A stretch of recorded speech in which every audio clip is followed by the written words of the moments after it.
Hello everybody, I'm Yashaswini, your embryologist from Esha IVF Center. On the occasion of World IVF Day, I am here with few questions which are generally asked by patients at our center. To begin with, before we take up the questions, let's just know what are the steps involved in IVF, what actually happens inside the lab. So generally, the stimulation part and all, ma'am would be the appropriate person to explain about it. So once we prepare the patient for OPU, so then what happens is we collect the egg. So how it is done? So it is done in a way that ma'am pricks the follicle and then aspirates the egg from it. And the fluid is collected in the tube and given to me. Then what we do is we scan it and then we get the egg. After egg is received in the lab, what we do is we keep them in the very standard media which has all nutrients for it to grow. Like there are few follicles, few eggs which would not be mature. So what we do is we keep in the lab even after OPU for 3 to 4 hours and give them time for maturation, and then we do something called as denudation. And then after denudation, we do something called as ICSI, that is intracytoplasmic sperm injection. What exactly happens in intracytoplasmic sperm injection is that we hold one mature egg and then we select the best good looking man, that is good looking sperm, and then we inject, that is we put inside the egg. So here what we do is we select the best looking sperm. However, egg, whatever condition or good or bad or average we have received, we have to go ahead with it. Whereas in sperm, we still have a selection. Then after ICSI, what we do is we keep them in the incubator. So incubator is a machine which is very advanced and mimics the uterine condition. So we grow the embryos in the incubator for 3 days, 5 days and 6 days.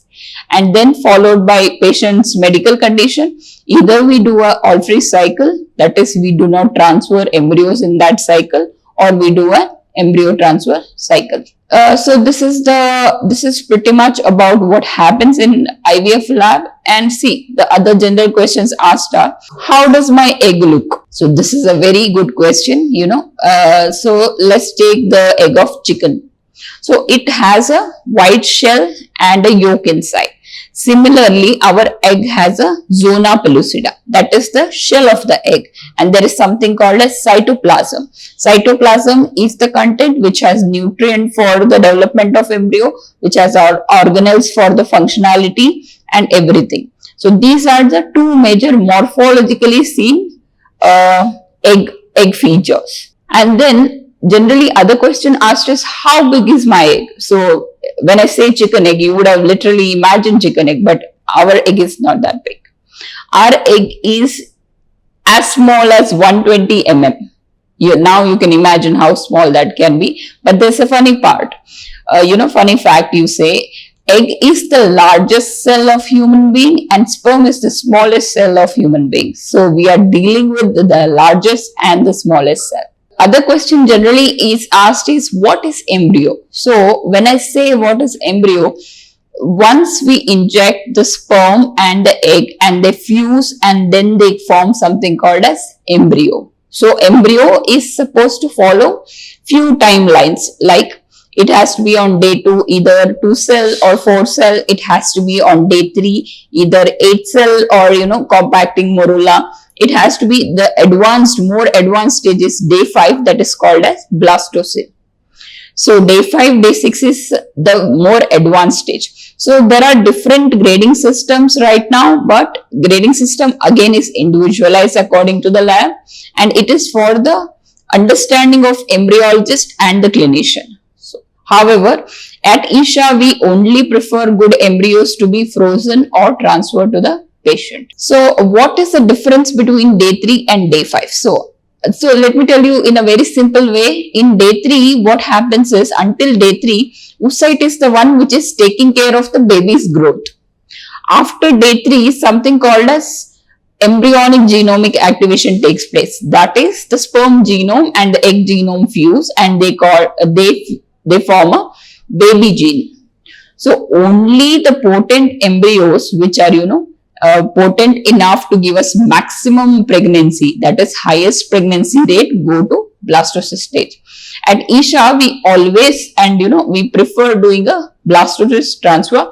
However, there are few instances where we say day 3. So say I have only 2 eggs or 2 good quality embryo. It is said that in vivo condition is better than in vitro. However, there are not much of evidence based for vouching for it, but yes, that is what we have been following, which is best for patients. So another the commonly asked question is, do we have chance of twins and multiple gestation? Yes. So we are moving for, there is a high chance that you might have a twin gestation. However, the multiple pregnancy is ruled out because we are strictly following only transfer of 2 embryos. But now we are going to a advanced refining where we are transferring only 1 blastocyst. However, 1 blastocyst also has a potency to divide and form a twins. So there is always a possibility that you might have twin pregnancies from IVF, yes. However, it is again age related, uterine receptivity condition and embryo quality. These 3 factors majorly play a role in implantation or multiple gestation. Other question generally asked is, what is embryo freezing? Embryo freezing is a technique where, say, now you have a day 3 embryo or a blastocyst, we preserve it, like we keep it in a very low temperature. In this, what happens is the intactness with the advancement of media, technology and techniques, the survival rate right now is 99%. So in this, basically what happens is we take your embryos and put it in a particular media. So we drain all the water from it and then we put it in a lowest temperature, like we put our food in the fridge, right? Same principle works here. So another generally asked question is, how long can I, preserve my eggs or embryos? So I would say forever, because that's the answer. We are mortal, but as and when the embryo is frozen, it can be stored for forever. However, there is a medical guidelines which says we have to preserve only for 5 years, but there is a exception for the fertility preservation patient. Now that I have spoken about fertility preservation, let me just tell you more about it. What is fertility preservation? So, fertility preservation is mainly opted for 2 category of people. One is who's undergoing cancer treatment, so they freeze their gametes before they could go for radio or chemo. Second thing is when a woman does not want to have a child in the early stage of her life. Say now I am 30. I want to bear a child when I am 35. But as and when I grow old, my eggs also grow old. So what best I can do is, I can store my egg at the age of 30 and then, do whatever establishment in my career, and when I'm ready to be a mother, that time I'll thaw those eggs. I am 35, but the age of my eggs are 30. So there would be high impact that, those eggs are of good quality than that of 35 years, Yashaswini. So nowadays, one more common question what I guess is, does the embryo transport possible option? When I say embryo transport from one center to other, the answer is yes. So, but there is a slight twist in it. So when you get an embryo from one center to other, that is when you do a traveling of certain distance from one center to other, you should make sure only one thing, that the device in which the embryo is stored has to be dipped in the liquid nitrogen completely. So if it is dipped completely and it is transported without disturbing it, yes, it is a possible option. However, one has to handle liquid nitrogen very, very carefully because it's minus 196 degree, which can be harmful if it falls on your skin and other, if there's a spillage. So yes, that's a possible option. There is one more advanced technique which is widely used right now, is assisted laser hatching. What is assisted laser hatching? Like I have explained before, egg also has a shell. So the shell of the egg breaks and then only the embryo comes out and goes and implants in the uterus. So in assisted hatching, what we do is we hatch the shell.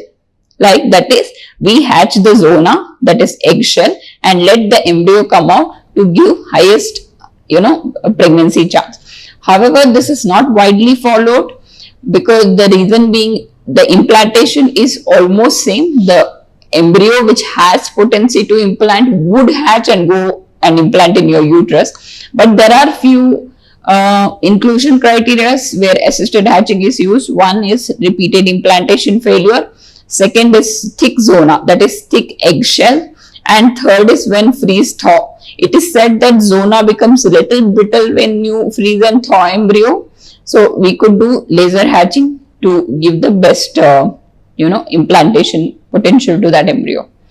So at the end, I would like to say a few words to you. So I always believe in, go and consult expert if and when you have any doubts. Medical field is nothing that is related, what you search in Google. So I would request everybody, if you have query even about corona, please do not Google and, get worried. Go to the expert and, take their help. Thanks for patience listening.